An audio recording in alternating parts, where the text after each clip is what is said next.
I want you to picture something for a second. Imagine you are stepping into a modern martial arts gym. It really doesn't matter where you are in the world. Right. Could be anywhere. Exactly. It could be a massive facility in New York, a little community center in London, or just like a retrofitted garage in the suburbs. You walk through those doors, and the scene is almost universally identical. You see the same things? Yeah. You see people wearing those crisp, heavy white uniforms, the G. You see a strict hierarchy of colored belts tied around their waists. And everyone is bowing. Constantly bowing, deeply respectfully bowing to the mat, bowing to the instructors before they even think about stepping onto the floor. And if you listen to the instructors, there is this immense, almost sacred focus on character building, on discipline. Because it's an environment built entirely around the concept of self-improvement, right? Yeah. Self-improvement through physical struggle. Right. And it's an image we are all so incredibly familiar with, whether you've actually trained or you've just watched, I don't know, a movie. But here's the thing that completely broke my brain when I started looking into the sources for this deep dive. It's a pretty wild realization. It is. That universal image did not happen by accident. It's not some ancient organic tradition that just naturally evolved from samurai swinging swords in feudal Japan and ended up in a strip mall in Ohio. It was meticulously, intentionally engineered. Highly engineered. And it was engineered by a single, massive, and ultimately doomed organization in Japan. It genuinely stands as one of the most effective, sweeping cultural engineering projects in modern history.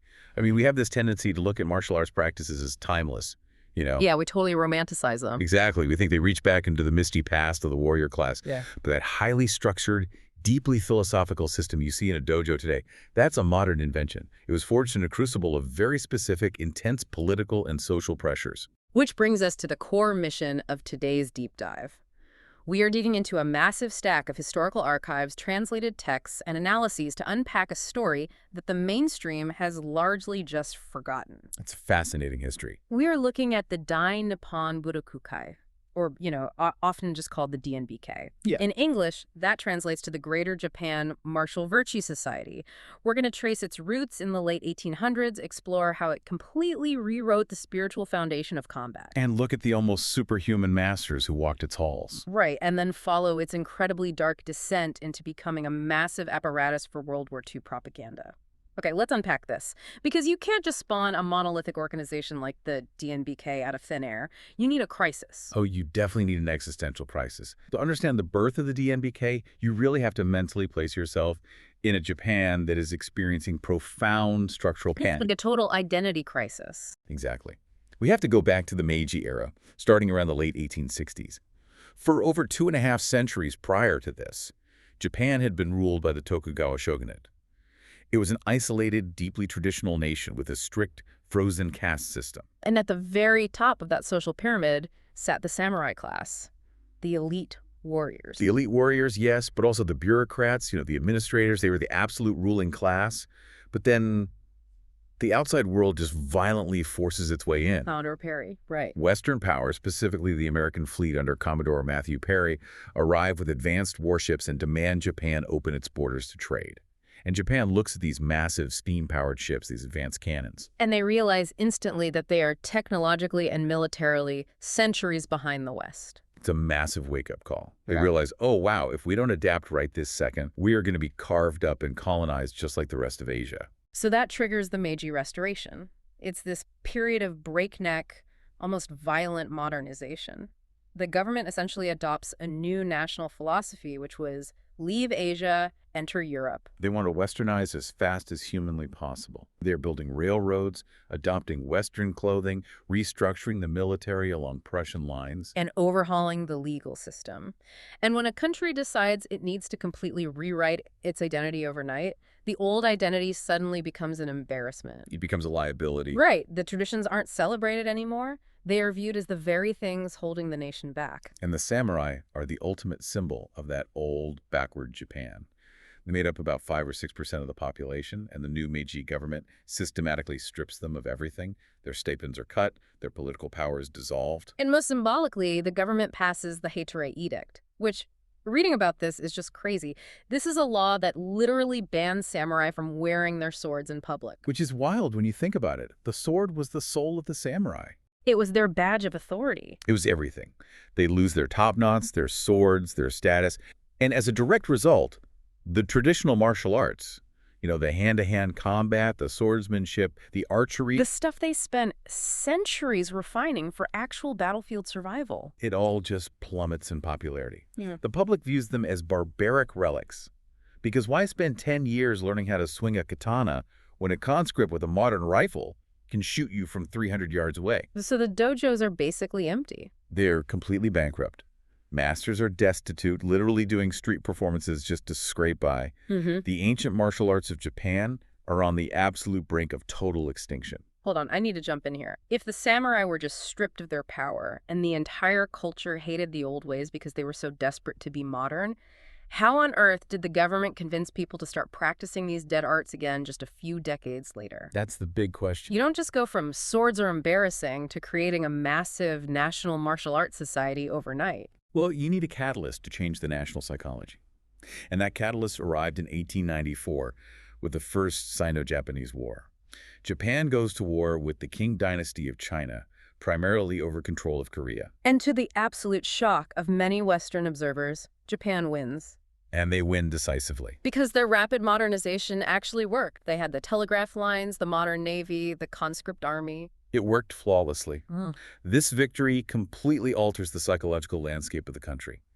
Suddenly, that inferiority complex vanishes and is replaced by a massive surge of nationalist pride. The new national imperative shifts from merely surviving to fukoku kyohei, enrich the country, strengthen the military. The leadership realizes that while they absolutely needed Western technology to win, they can't rely on Western culture to hold the nation together. They need a uniquely Japanese spirit to unify the populace as they step onto the world stage as an empire. And that is the exact moment they reach back into the past they just tried to bury.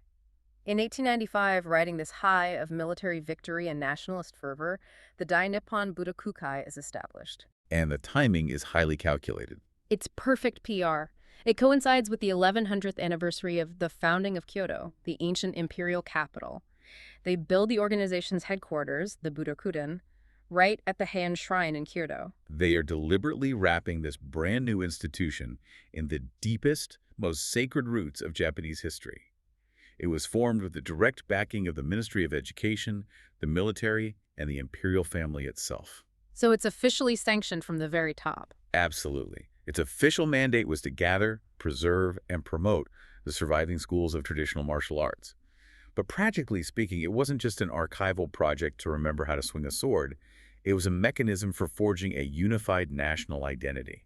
But to do that, they had to solve a massive problem. They had to fundamentally change what martial arts actually were. Because if you want to teach combat to the entire modern public, you can't teach them the stuff that leaves them crippled. No, you definitely cannot. Which brings us to a figure who is an absolute titan in this story, Jigoro Kano. He's the founder of Kodokan Judo. When I was reading up on Kano in the sources, I was struck by the fact that he was actually a really small, physically frail kid. He was bullied heavily. Yeah, and that's why he sought out the old masters of jiu-jitsu in the first place, right? He wanted to learn how a smaller person could throw a larger attacker to the ground. Kano is really the pivot point for modern martial arts. When he sought out jiu-jitsu in the late 1800s, he found an art that was highly effective, but completely disorganized and incredibly dangerous. The sources mention that jiu-jitsu roughly translates to soft technique or yielding technique, but that's a huge misnomer, isn't it? Oh, don't let that fool you. Yeah. This was not gentle at all. These were collections of lethal combat moves. We're talking joint snapping, eye gouging, limb-breaking techniques. Stuff designed to maim an armored opponent on a chaotic battlefield. Or to be used in literal street fights. And the guys teaching it were not exactly scholars, right? Many of them were rough, uneducated men clinging to the remnants of their warrior past. They do these brutal dojo-breaking challenges. Exactly. They would walk into a rival school and fight the instructor, often resulting in severe injury or death. Kano, however, was fundamentally an intellectual. He was a brilliant educator who would eventually become the director of primary education for the entire country. So he's looking at this from a totally different angle. He looked at this brutal, archaic system of jiu-jitsu and realized it was completely incompatible with a modern, industrialized society. Let me make sure I'm getting the logic here. He's looking at the practicality of it. If I'm running a dojo in a modern city and I'm constantly breaking my students' arms or choking them until they suffer brain damage, Those students can't go to their factory jobs the next day. No, they cannot. They can't sit in a classroom, so the art becomes a detriment to society. That is precisely the issue. So Kano enacts a radical transformation. He begins methodically stripping out the most dangerous techniques from jiu-jitsu. He removes the strikes to vital organs, the dangerous neck cranks, the small joint manipulations. He's making it safe. He maximizes the safety of the techniques, focusing primarily on throws, pins, and safe submissions. But the real genius, the absolute revolution of his system, was the introduction of randori. Which is free, full resistance sparring. Because you take out the lethal stuff, you can actually practice at 100% speed and power without killing your training partner. That is the core of it. In the old jiu-jitsu, you couldn't practice an eye gouge at full speed because you'd blind your partner, so you had to stop short. It was all theoretical. You're just kind of marking the movement. Right. But in Kano's judo, because the techniques were designed to be safely applied on a mat, two practitioners could go at each other with absolute maximum effort, fully resisting, fully struggling. It taught timing, leverage, and real-world biomechanics in a way the old, dangerous arts simply couldn't simulate safely. Think of it like taking medieval life-or-death horseback jousting, right? You have sharp lances, people are getting impaled, it's a bloodbath. Kano essentially comes in, strips the sharp iron, tips off the lances, heavily pads the armor, puts everyone in a controlled arena, and then turns the whole thing into a mandatory high school ethics class. That's actually a great analogy. Which makes me want to push back a little here. Wait, so was the ultimate goal of Kano, and by extension the DNBK, it to make people better, more efficient fighters? Or were they trying to make them better citizens? What's fascinating here is that to Kano, and eventually to the overarching philosophy of the DNBK, those two goals became entirely indistinguishable. You have to understand the philosophical vacuum Japan was experiencing. How so? Well, in Western society of that era, religion, specifically Christianity, formed the bedrock of ethical and moral education for the citizenry. It was the institution that taught you how to be a good, moral, disciplined person. Right, but Japan was rapidly secularizing. Exactly. The old feudal loyalties were gone. Kano realized that martial arts, if structured with a deep philosophical curriculum, could fill that exact void. He elevated martial arts to have the power of human education, rivaling religion itself. And this is where we get the linguistic shift, right? The shift from jutsu to do. I see this everywhere in modern martial arts, but I never fully grasped the depth of the rebranding until now. It is arguably the most important philosophical shift in martial arts history. Jutsu means technique, art, or method. It is purely functional, purely pragmatic. How do I physically dismantle the man standing in front of me? That is jujitsu. Pure violence. Right. Do, which shares the same linguistic root as the Chinese concept of the Tao, means the way or the path. It implies a lifelong spiritual journey of self-perfection. So under Kano's influence, and later adopted and mandated by the massive umbrella of the DNBK, the naming conventions of everything change. Jujutsu becomes judo, the gentle way. Kenjutsu, the brutal art of the sword, becomes kendo, the way of the sword. Kujitsu, archery, becomes kyudo. The physical mechanics are still martial, but the ultimate objective shifts entirely. The true opponent is no longer the enemy on a battlefield. It's yourself. Yes. The ultimate opponent is your own ego, your own fear, your own laziness. You use the physical struggle of the martial art as a forge to temper your character. It's an incredibly calculated PR move, honestly. You take something that the modernizing public sees as thuggish, backward, and dangerous, and you elevate it to this high spiritual, almost aristocratic pursuit. It worked brilliantly. There was a detail in the historical archives that really drove this home for me. Even today, in modern Japan, parents will eagerly send their kids to a Budo dojo, like a kendo or judo hall, to learn manners, posture, and etiquette. But they wouldn't dream of sending them to a modern MMA gym for that same reason.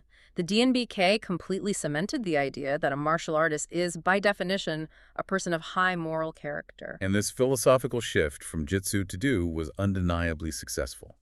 Because they sanitized the danger and elevated the morality, the DNBK successfully integrated these new ways into the national education system. So they're in the schools now. By the early 20th century, judo and kendo became mandatory subjects in Japanese public schools. They took the lethality of the old samurai class and democratized its spiritual essence for the entire civilian population. But let's look at the logistics of this for a second. Once you decide, as the DNBK, that you are going to be the overarching supreme authority for all martial arts in Japan, and you are going to mandate them in millions of schools, you have a massive logistical nightmare on your hands. Oh, an absolute nightmare. You have thousands of practitioners, you have hundreds of different regional styles, all with their own highly secretive techniques, all led by masters with massive egos who probably hate each other. How do you actually exert control over that chaos? You build a bureaucracy. Institutions run on three things: hierarchy, standardization, and prestige. If the DNBK was going to be the central authority, the old localized individual dojo rankings weren't going to cut it anymore. Where one master just handed a scroll to his favorite student. Exactly. They needed a national, universally recognized standard of mastery. And this is where the title system comes in. Between 1902 and 1903, the DNBK creates these official, nationally recognized titles. First, you have Renshi, which essentially means instructor or practitioner. It's the baseline of mastery. The entry level of the elite. Right. Then a massive step up is Kyoshi, which translates to teacher. And then sitting at the absolute pinnacle of the mountain, you have the title of Hanshi, which translates to master or exemplary teacher. The criteria for achieving Hanshi were almost comical in their difficulty. It was designed to be exclusive. You could not simply test and into the Hanshi rank by being the toughest guy in the room and winning a tournament. To even be considered by the review board for Hanshi, you had to have already held the Kyoshi title for a minimum of 7 years, or you had to be over the age of 60. But beyond age and time served, you had to display an impeccable, unquestionable moral character. You had to be a walking embodiment of the martial way. Furthermore, you had to have made significant, measurable contributions to the martial arts community at large, through teaching, writing, or development. It was an award for a lifetime of total dedication. And let's not ignore the incredibly tangible financial perk that came with it. If you achieved the rank of Hanshi under the DNBK, you received a lifetime pension directly from the government. That detail is vital. It proves that the Japanese government viewed these top-tier martial artists not just as cultural hobbyists, but as vital state assets. They were investing in them. By tying actual financial security and national prestige to this specific DNBK title, they effectively bought the loyalty of the greatest, most dangerous men in the country. If you wanted a pension, if you wanted your dojo to be respected nationally, you had to play ball with the DNBK. And playing ball meant giving up your secrets. It meant standardization. There's this incredible event in 1906 called the Jujutsu Kata Formulation Committee. I just want you to imagine the sheer volume of ego in this room. It must have been tense. Right. You have Jigoro Kano acting as the chairman, and he brings together 20 absolute grandmasters representing 10 completely different, fiercely rival traditional jujitsu schools. These are men who grew up guarding their families' lethal techniques with their lives. And they are all brought into the DNBK headquarters to sit down and literally standardize the physical movements of Japanese grappling. It is a remarkable, unprecedented moment of compromise. And it was driven entirely by the institutional pressure of the DNBK. They spent a week debating, demonstrating, and arguing, but they ultimately agreed on a set of standardized kata. Let's clarify that for the listener really quick. What actually is a kata in this context? Because people often think of it as just, a choreographed dance. That's a common misconception. Think of a kata as physical coding. It is a prearranged sequence of movements, an attack, a defense, a counterattack, designed to program specific biomechanical responses into your muscle memory. So you don't have to think. Exactly. It teaches you the purest principles of leverage, timing, and balance. In a high-stress combat situation, you don't have time to think. The kata ensures your body reacts automatically with the most efficient movement possible. So by creating a standardized kata, the DNBK was essentially creating a universal physical language for Japanese grappling. Yes. Without the overarching authority and the financial leverage of the DNBK pushing them, those rival masters would never have shared their secrets, let alone agreed on a unified curriculum. But anytime you try to force a bunch of fiercely independent experts under one umbrella, you are going to get friction. And the DNBK was full of it. The biggest drama actually happened between the DNBK and Jigoro Kano's own Kodokan. It was a huge power struggle. Because Kano essentially invented modern judo, the Kodokan in Tokyo was the authority. But the DNBK gets so massive, so politically powerful, that they decide they don't need Kano's permission anymore. They start issuing their own high-level judo ranks. Yes, the DNBK implemented their own version of the Dan ranking system. The Dan system, which Kano invented, is the black belt degree system we recognize today. You start at first Dan, second Dan, and so on. Right. The DNBK basically declared, We will recognize the Kodokan's ranking system up to 4th Dan, but anything 5th Dan and above, the true master ranks, we are handling that ourselves. You can just imagine Kano's fury. His own creation, judo, was being co-opted by a state-sponsored megacorporation that was now deciding who the true masters of his art were, completely bypassing his authority. It's classic institutional clash. Kano wanted judo to be this pure educational tool under his philosophical guidance. The DNBK looked at judo and said, no, this is a standardized tool for national integration, and we're in charge. And the DNBK had the resources to enforce their will. We are not just talking about bureaucrats shuffling paperwork and printing certificates. They had a massive, intimidating physical footprint. They really did. I mentioned the Butokukai at the Heian Shrine earlier. It was this awe-inspiring palatial hall of martial arts. But their most impactful creation was the Budo Specialty School, or the Budo Senman Gakko, often just called the Buzen.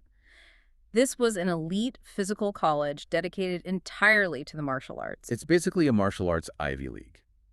Because the government had mandated martial arts in the national public school system, they desperately needed thousands of highly qualified instructors to teach the millions of children across the country. They needed a pipeline. Yes.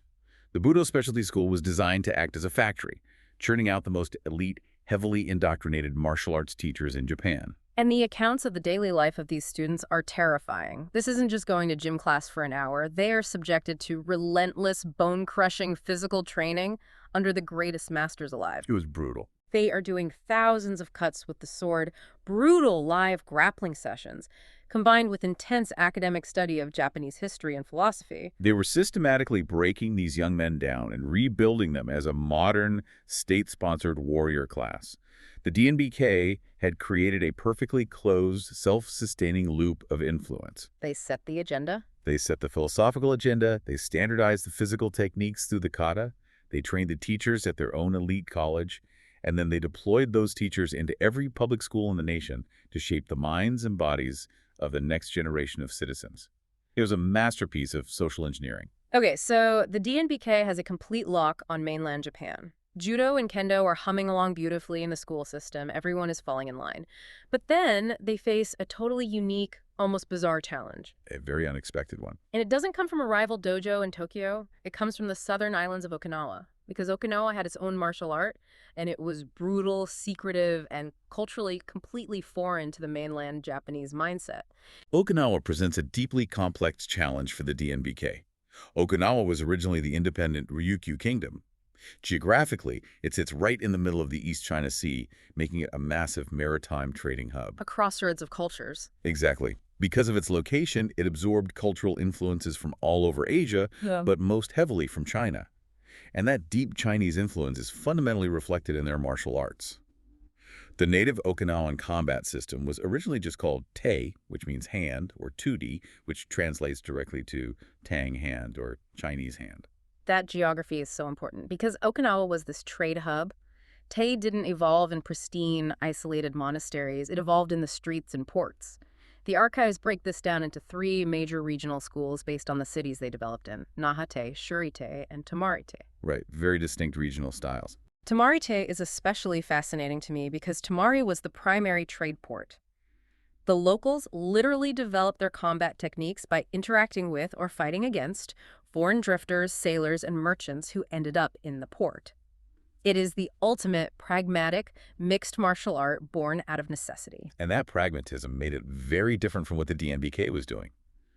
Unlike the highly formalized philosophical Budo being developed on the mainland, which was focused on spiritual perfection, Okinawan Tei was raw. It was survival. It was often practiced at night, in secret, hidden from authorities.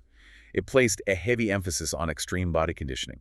Practitioners would punch wooden posts called makawara until their knuckles were dense calluses. Ouch. The goal wasn't to win a point sparring match. The goal was to deliver a devastating fight-ending strike with a single blow.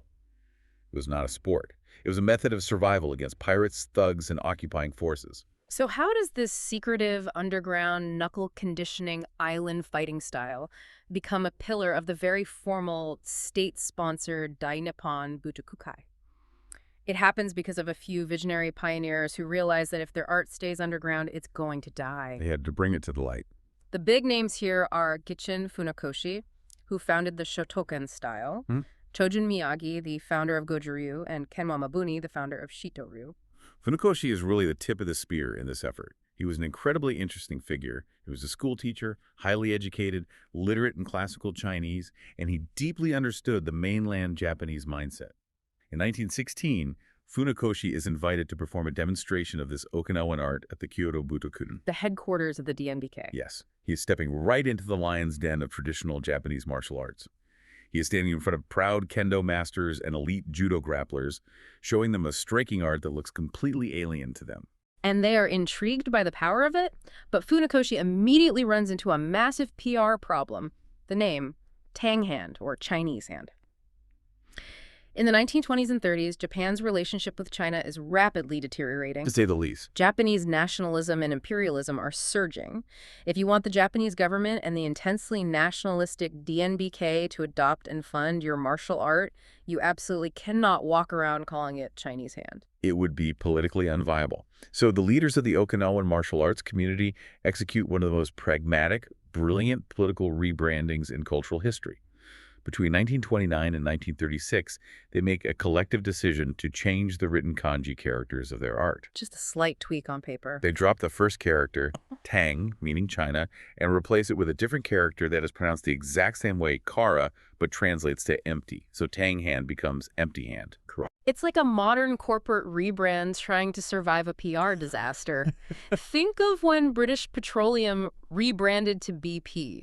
You scrub the specific geography out of the name to save the product. But what I find fascinating is the excuse they use to justify it to the public. They were very clever about He it. didn't just come out and say, hey, we are changing the name because we are about to go to war with China and we want the DNBK to give us pensions. No, they leaned heavily into Budo spirituality. They provided a philosophical justification that the mainland Budo masters couldn't argue with. Yeah. They cited the Buddhist Heart Sutra, which contains the famous philosophical line, "Form is emptiness, emptiness is form." Oh, wow. Funakoshi argued that empty hand didn't just mean fighting without a weapon. It reflected the spiritual state of mushin, or no mind, the void, the ultimate Zen goal of the practitioner, where the ego is emptied out so the body can react perfectly. But the timeline makes the political reality undeniable. In 1931, you have the Mukden incident. This was a staged event engineered by the Japanese military that provided the pretext for the invasion of Manchuria. Sino-Japanese tensions are at an absolute boiling point. Right, war is imminent. Holding on to the name Chinese Hand at that specific moment would have been cultural suicide for the Okinawan masters. The shifty empty hand cleanly severed the conceptual ties to China. It allowed the art to be embraced as a fully Japanese tradition, and it works flawlessly. By 1934, the DNBK officially recognizes karate. They finally let it in? Prior to this, they kind of viewed it as a weird, unrefined subcategory under judo. But now, it is established as a full official department within the Greater Japan Martial Virtue Society. And the ultimate stamp of approval comes when the DNBK awards the title of Kyoshi, that incredibly prestigious teacher title we talked about, to Chojun Miyagi, Yasuhiro Konishi, and Sanosuke Ujima. The underground island fighting style had officially been assimilated, sanitized of its Chinese roots, and plugged into the Japanese imperial machine. By changing a single written character, they navigated a geopolitical minefield. They saved their martial art from being crushed by nationalist policies and instead secured its infrastructure, which ultimately allowed it to spread globally. Without that DNBK recognition, the karate we know today simply would not exist. All right, so we spent a lot of time talking about the institution, the politics, the title systems, and the rebranding. But an institution with a perfect curriculum is completely useless if the people teaching it don't command absolute fear and respect. You need the talent. Right. To get the entire country to buy into the system, the DNBK needed walking gods. They needed living legends to prove that their system produced superior human beings. I want to look at the actual living, breathing, superhuman figures who walk the halls of the DNBK. Because reading the biographies of these Hanshi, these supreme masters, it feels like reading comic book origin stories. The DNBK effectively concentrated the absolute highest tier of martial talent in the country under one roof. Because the prestige, the control of the curriculum, and the government pension, every true master of that era eventually orbited the DNBK. They all wanted a piece of it. And the stories that survive aren't just myths. They are historical testaments to the extreme, almost incomprehensible level of dedication these individuals possessed. Let's start with Shinobi Hideo, because when people think of the greatest, most fearsome martial artists in Japanese history, they picture a grizzled old samurai with a katana. But Shinobi Hideo was a woman, and she is arguably the greatest Naginata master to have ever lived. Her story is incredible. The Naginata, for those listening who don't know, is this long polearm with a curved sword-like blade at the end. It was traditionally associated with female warriors and home defense in feudal Japan because the length allowed a smaller person to keep a larger attacker at bay. But Shinobi took it to a level of mastery that is hard to fathom. Her training regimen alone breaks the mind. Historical records state she practiced 1,000 full-power swings of the Naginata every single morning and another 1,000 swings every single night. 2,000 swings a day. Every day. And you have to understand, this wasn't just casual practice. This was an obsession. It was a forging of the body and mind through relentless, punishing repetition. She was building explosive power and perfect biomechanical alignment. And she didn't just train in an empty room either. She was a fighter. In her younger years, she would travel from town to town, essentially doing what the old jiu-jitsu masters did, dojo breaking. But she added a twist to it. She would put up her own prize money. Very confident. She would walk into a new town, lay around the cash, and challenge anyone, man or woman, any style, any weapon, to try and beat her for the money. And she engaged in countless full-contact mixed weapon matches against the best male swordsmen in the country. In her entire 93-year life, she only lost twice. It is an astonishing combat record. Yeah. And the DNBK recognized her absolute supremacy. She was awarded the title of Hanshi, not just in Naginata Jutsu, but in 3 different disciplines. That's huge. You have to consider the context. This is a highly patriarchal society within an organization that is becoming deeply tied to the macho, aggressive culture of the military. Yet, Shinobi Hideo commanded absolute, unquestioned respect through undeniable, overwhelming skill. She proved that the DNBK, at least in its early days, truly valued martial excellence above all else. Then you have guys straight out of a historical thriller, like Tokuno Sekishiro. They called him the swordsman in a frock coat. This guy was a former samurai who transitioned into becoming a police officer during the Meiji modernization. He's the perfect embodiment of that transition from the old world to the new. And the defining story of his life sounds like the climax of an action movie. You were referring to the Rokumaikan Ball incident of 1886. The Rokumaikan was this lavish, highly controversial building in Tokyo commissioned by the government specifically to house foreign diplomats and host Western-style parties. To show they were civilized. The goal was to prove to the West that Japan was modern. Naturally, it was highly resented by traditionalists and radical nationalists who viewed it as a betrayal of Japanese culture. Right, so Tokuno is working the security detail for a foreign minister at this ball. He's dressed in Western clothes, a frock coat, completely unarmed in terms of firearms or swords. Suddenly, a group of radical armed assassins infiltrates the party, intent on murdering the minister to make a political statement. A total nightmare scenario. And Tokuno doesn't have a weapon. He just has a simple wooden walking stick. And he proceeds to fight off a squad of armed assassins using nothing but this walking stick, utilizing his internalized swordsmanship techniques. He successfully defends the minister, neutralizes the threat, and survives the encounter. It perfectly encapsulates the era. You have a samurai stripped of his traditional sword, dressed in Western clothing, relying entirely on his internalized martial skill to defend the new political order against the violent remnants of the old. It's poetry, really. Tokuno was a master of application. His real-world, life-or-death combat experience made him a highly revered figure when he eventually became a leading instructor within the DNBK. He wasn't teaching theory, he was teaching survival. It wasn't just about specializing in one thing either. The DNBK produced these absolute polymaths of violence. Look at Nakayama Hakuto. He was the first individual to ever be awarded the pinnacle title of Hanshi in 3 completely separate disciplines. Kendo, Aido, which is the lightning-fast art of drawing the sword and striking in a single motion, and Jujutsu, fighting with a short staff. He was a true multidisciplinary master, proving that the DNBK's curriculum was creating incredibly well-rounded martial artists. Definitely. Nakayama is a crucial figure because he bridged the gap between the old, lethal sword arts and modern, sports-oriented kendo.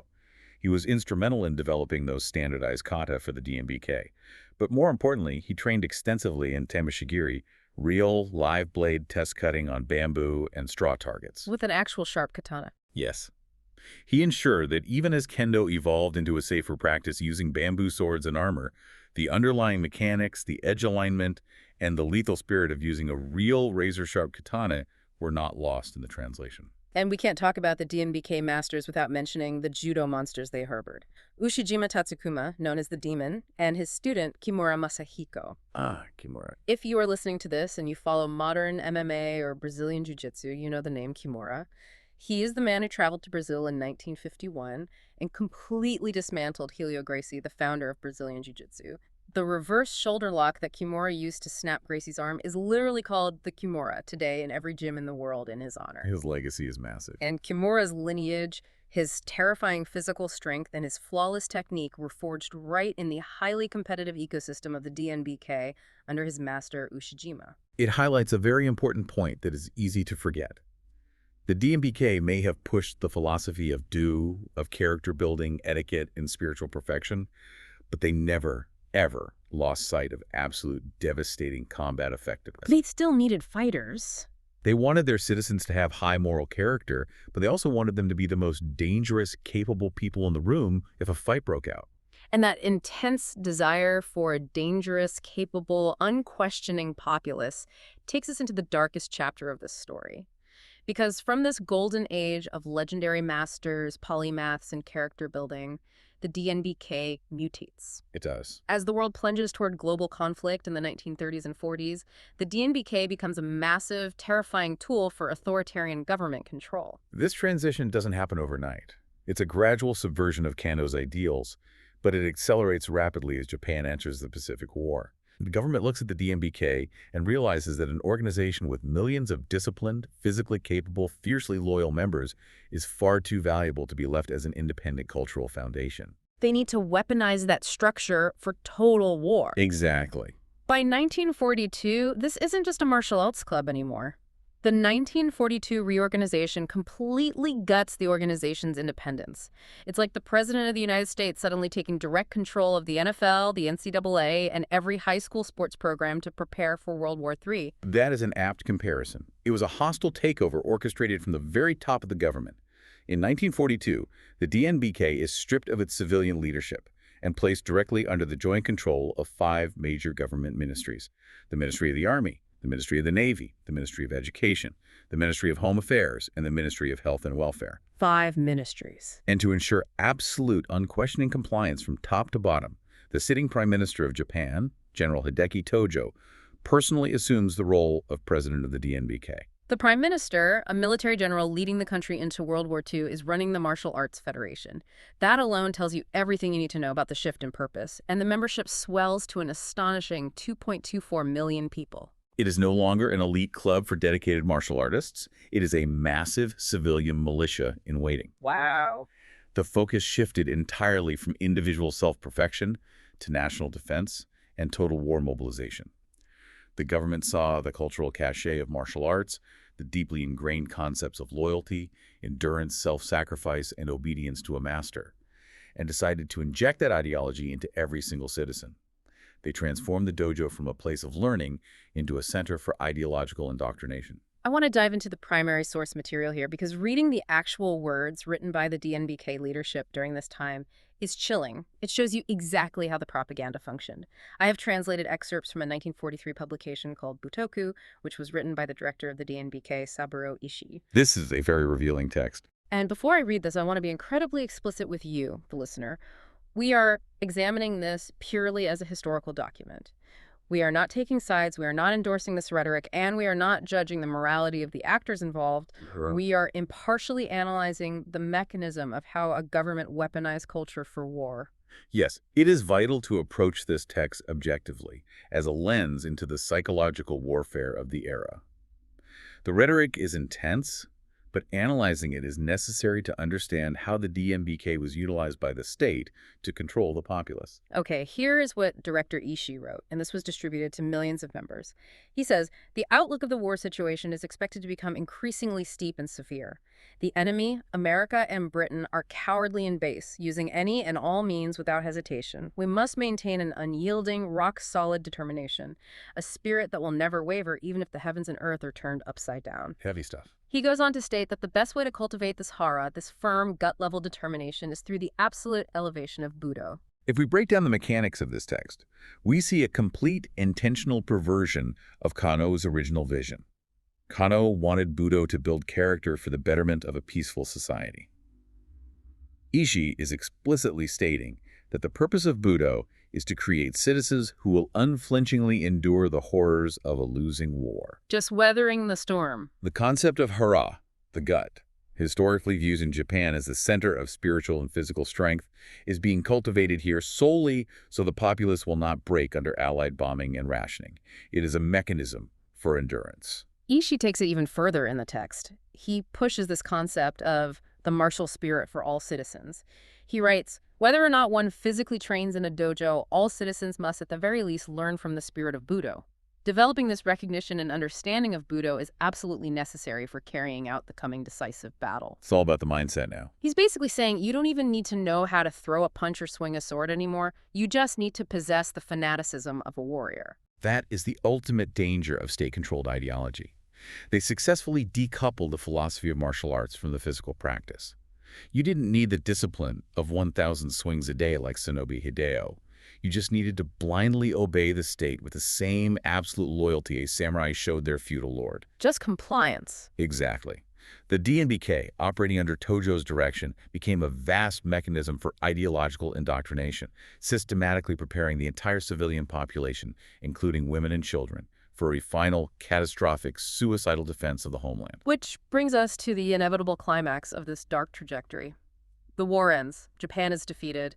2 atomic bombs are dropped. The country is in absolute ruins, and the Allied forces arrive to occupy the nation. So what happens to a 2.2 million member martial arts organization that was literally run by the prime minister, who is now being tried and ultimately executed for war crimes? It is systematically and ruthlessly dismantled. The Supreme Commander for the Allied Powers, or the GHQ, looked at the DNBK and correctly identified it as a massive engine of ultra-nationalism and militarism. They saw right through it. They recognized that the dojo network had been used to brainwash the public. So in 1946, the GHQ ordered the absolute, non-negotiable dissolution of Dai Nippon Butokukai. They didn't just shut the doors to the headquarters, they ripped the entire martial arts infrastructure out by the roots. Approximately 1,300 officials associated with the DNBK were purged from public office, meaning they could never hold government jobs again. All of the organization's massive financial assets, the properties, the dojos, were seized by the National Treasury. They got total wipeout. And then the GHQ dropped the absolute hammer. They legally banned the practice of all martial arts in Japan. Judo, kendo, kyudo, naginata, everything that had been touched by the DNBK was outlawed. If you were caught practicing, you could be arrested. The GHQ firmly believed that the martial arts were too deeply infected with militaristic ideology to be allowed to continue. They feared that if they allowed dojos to remain open, those spaces would serve as breeding grounds for a resurgence of nationalism, militarism, and organized anti-American resistance. So they just crushed it all. For several years, the once proud, globally recognized martial traditions of Japan were forced completely underground, effectively suffocated by the occupation authorities. But history loves a loophole. And this is honestly my favorite part of the entire deep dive because it is so bizarre, so unexpected, and it changed the course of modern combat sports. It's a great story. The GHQ bans martial arts for Japanese citizens. But the GHQ's legal definitions created a massive unintended blind spot regarding karate. This is a fascinating historical anomaly born out of complex colonial bureaucracy. During the pre-war colonial period, Korea was occupied and annexed by Japan. Koreans were subjected to forced cultural assimilation. But after the war ended, when the GHQ was setting up the new legal framework for the occupation, they did not legally classify Koreans living in Japan as Japanese citizens. They were classified as liberated peoples. Exactly. Right. So because they weren't technically Japanese citizens under the GHQ's strict rules, the ban on practicing martial arts did not apply to them. They were legally allowed to train. And this leads to the incredible story of the Hanbukan Dojo in Tokyo. While every other kendo and judo dojo in the country is shuttered, boarded up, and gathering dust, the Hanbukan is alive, well, and kicking. Quite literally. The Hanbukan was nominally run by a Korean national named Yoon Hee-bong, which provided the ironclad legal cover needed to operate openly in Tokyo without getting raided by the military police. But the martial arts being practiced and preserved inside that building were driven by incredible, historically significant figures. Like Sonichu. Yes, you have so Nichiu, a Korean national who was a top disciple of the Goju-ryu karate legend Gogen Yamaguchi. So Nichiu was a brutal, pragmatic fighter. He practically kept the flame of heavy, full-contact striking arts alive during the darkest period of the ban. And who was training under Sonichu at this GHQ-proof dojo? A young, intensely dedicated Korean-born man named Choi Young-yu. He would later change his name to Mas Oyama, and he would go on to found Kyokushin Karate, which is arguably the most famous, most brutal, full-contact karate style on the planet. It's legendary. Kyokushin is the style that gave us legends like Georges St. Pierre. If that bizarre GHQ legal loophole hadn't existed, if Sonichu and Yoon Hee-bong hadn't utilized it to keep training openly, the entire lineage of modern full-contact striking might have been severed forever. They essentially saved the physical art of karate from extinction during the ban. It perfectly highlights how resilient these physical arts truly are. The state tried to weaponize them for propaganda. A foreign occupier tried to eradicate them through legal bans, but the fundamental human desire to train, to struggle physically, and to pass on knowledge found a way to survive through the cracks in the geopolitical system. Eventually, the occupation ends in the early 1950s, the legal bans are lifted, and martial arts are allowed to return to the light. But the DNBK is gone, the behemoth is dead. And interestingly, when people tried to bring it back, the martial arts community themselves said no. They absolutely refused. There was a highly publicized attempt in 1954 to revive the DNBK. You'd think the traditionalists, the old masters, would be thrilled to get their prestige and pensions back, but they vehemently opposed it. Yes, the newly formed, democratized martial arts federations, specifically the All-Japan Kendo Federation and the All-Japan Judo Federation, banded together to actively stop the revival. Having survived the horrors of the war, the perversion of their arts, and the devastating GHQ ban, they had learned a very bitter, painful lesson. They didn't want to repeat. They realized the immense existential danger of having a single, centralized, government-adjacent umbrella organization controlling everything. They refused to return to a system that could so easily be co-opted again by politicians. The attempt to revive the DNBK was officially rejected by the Ministry of Education, and the era of the state-sponsored mega-organization was permanently over. So what does this all mean for us today? Let's circle back to that image from the very beginning of the deep dive. You walk into a modern dojo, you put on that heavy white gi, you tie a colored belt around your waist, you bow to the mat, you sweat, you struggle, and you learn respect, discipline, and the value of hard work. The very pure experience now. But when you do those things, you are interacting directly with the ghosts of the Dai Nippon Butokukai. You are participating in a system they meticulously engineered over a century ago. They took ancient, lethal, battlefield-killing techniques and forged the framework for modern, character-building sports that are practiced safely by millions of people across the globe today. It is an incredibly complex, morally ambiguous legacy. It is a legacy defined entirely by paradoxes. The DNBK preserved arts that undoubtedly would have been lost to the frantic modernization of the Meiji era, but they also weaponized those same arts to fuel a devastating, catastrophic global war. They promoted high moral character, etiquette, and self-perfection, but they also demanded blind, fanatical obedience to an authoritarian state. This tension raises an important question, and it is a provocative thought I want to leave you with. Let's hear it. At the time, the GHQ's dissolution of the DNBK in 1946 seems like an absolute, devastating tragedy for traditionalists.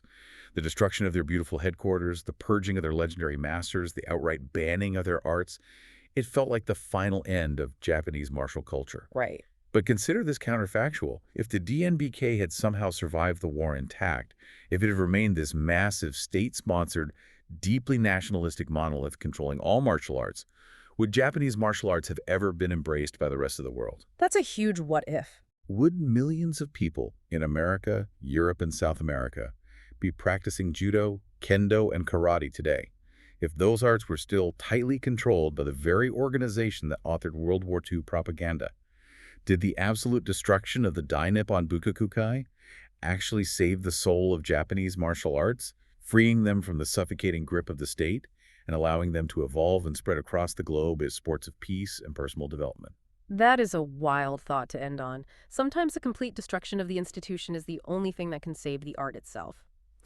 Thank you for joining us on this deep dive. Keep questioning the history behind your everyday lives. Keep digging deeper into the origins of the things you love. And we will see you next time.